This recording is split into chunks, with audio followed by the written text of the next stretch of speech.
Okay, so we are in the 5th chapter on the 22nd Mishnah. Chapter 5, Mishnah 22.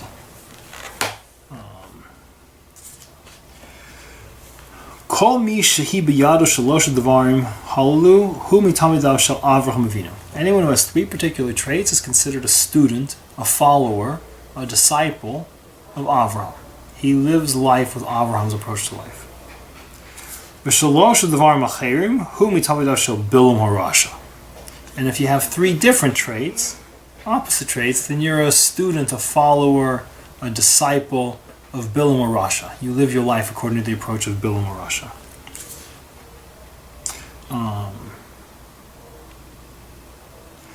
Ayin tova, v'ruach nemucha, v'nefesh shafala.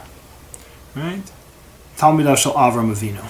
Ayin ra, ruach guvoha, nefesh rachava, talmidav shel Bilam harasha. So these are the 3 traits.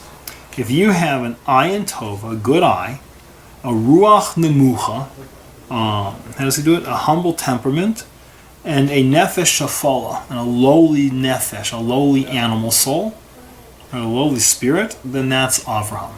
Avraham is ayin tova, ruach nemucha, and nefesh shafala. A good eye, a humble temperament, and a lowly animal spirit. Right? Small hunger. And Bilam is ayin ro'ah, v'ruach guvoha, an evil eye, a haughty temperament, and a nefesh rachava, and an insatiable appetite. An insatiable, wide open, insatiable nefesh, animal spirit, animal aspect to himself.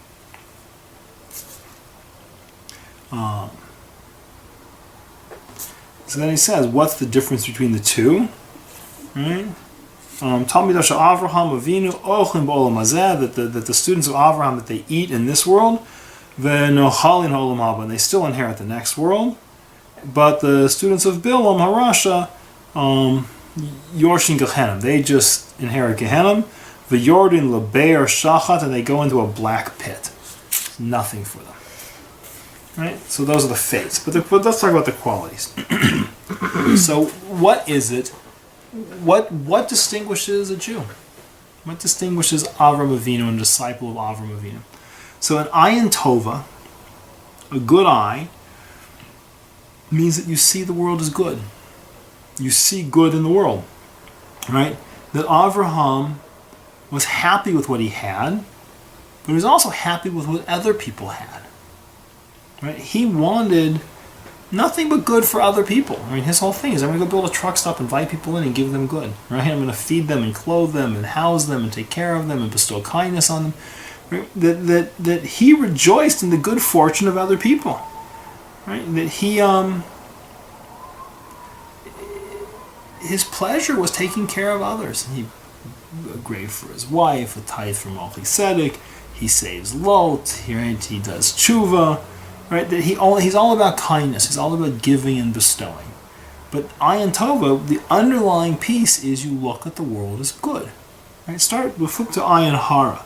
What's ayin hara? Ayin hara is that you see the world as bad. Right, we talked about before this idea of ayin hara is a destruction of your relationship with God.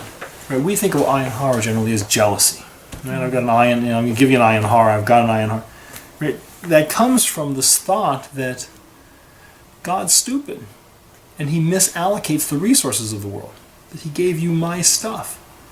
Right? If I'm jealous of you, why? Because I look at it and say, you've got my house and my job and my good fortune and my money and my grandkids, and that's my stuff you've got. Why do you have my stuff? If God had any sense in the world, he would have given you my problems and me your stuff. Right? But God's not that smart. Right? Bilam is he's the prophet of the nations. But how is the prophet of the nations? What was the strength of Bilam?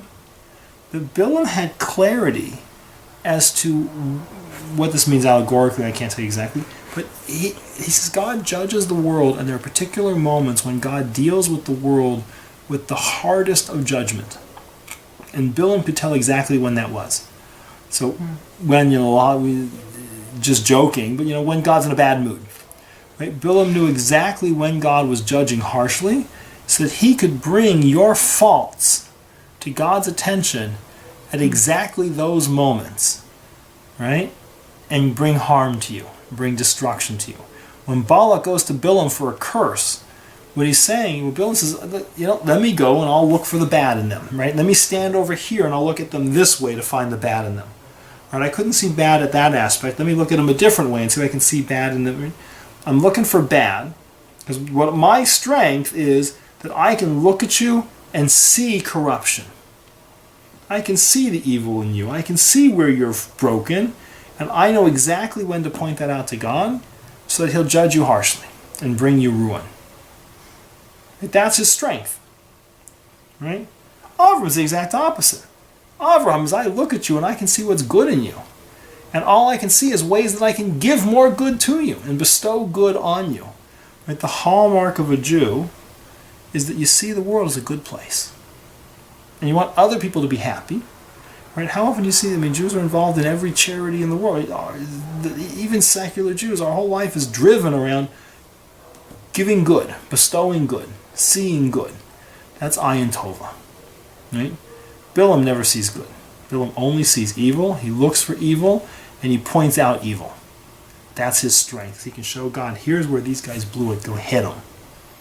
And that's why you see him moving from place to place, trying to look at right? Trying not to see us as a whole, trying to just see an aspect of us so he can find corruption that he can point out to God.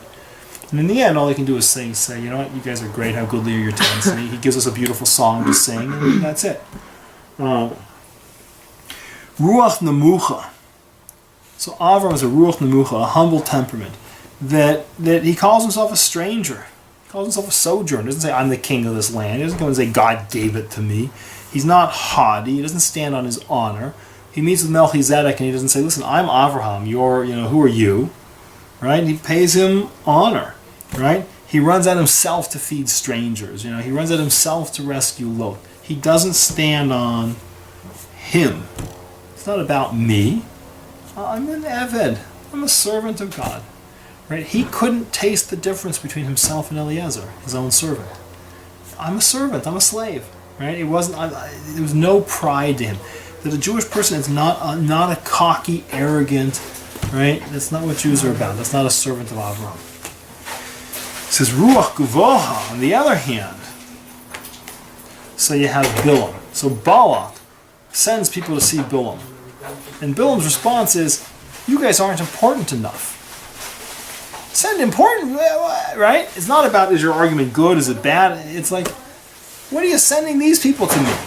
Do you know who I am? I'm the prophet of the ages. Send me somebody with some power, right? Send me right? Balak says, he says, I've got all the palaces and gold. What do I need you for? I'm rich. If you didn't, right? Everything in him is about importance. He's got to be the guy, right? I'm sorry, it is. It's his spirit. Everything is this whole self-inflation. You see people like that. That's all about, if you're not kissing me, no, I need to hold that position of power. It's all about me, right? And the last is nefesh shafala, is hunger, right? Hunger and taiva is for the physical, right? It says Bilam, he says, I'll curse the Jews, but only if you give me a house full of gold and a house full of silver. Right? His appetites were so strange. There's stories about him and his donkey, right? That no human being could satisfy his physical lusts and his appetites. That it was insatiable. There was no corruption that he could taste that was enough. Whatever despicable, internet bad thing he could find, he needed more. That wasn't, it's like, I'm done with that. I've seen that vice. Do you have another vice for me? You know what? I did that corruption yesterday. Do you have another corruption for me? That to be titillated, to be, right? I need more. It says Avram is exactly the end. Avram says, you know what? I'm done. I got plenty. I got everything I need. What do I need for, I got everything. Right? He goes out and rescues Lot. He says, I don't need booty. Right? I don't need stuff. I don't need wealth. I don't, he gives it, it's not giving it away. That he's not about feasting. He's not about fancy clothes and fancy cars. And there's no lust to it. That says, the hallmark of a Jew is a person who sees good in the world and wants to give good. That he's not a prideful, arrogant, haughty, right, pushy, demanding person. He's mild-mannered, kind and giving and forgiving. And that our appetites aren't huge. We're not building 200-foot yachts, and we're not out, chasing dancing girls and palaces. And it's like, give me a modest life, right? A modest life. Give me a nice wife, a little bit of whitefish salad or some herring, a nice little cholent, and maybe a Shabbos nap, right? A page to look at, and let me slip nachas from my kids.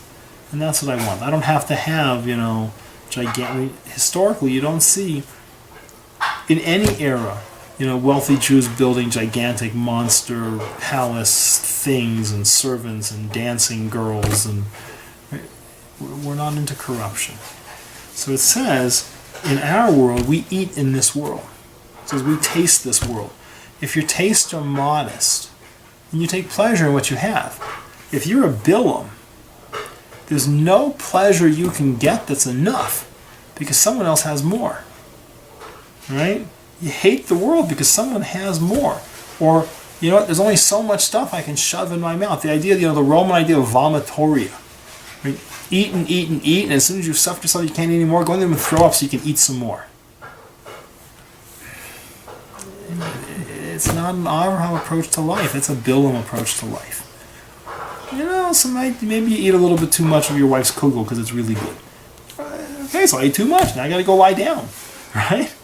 It's a mild and modest approach to life that we seek.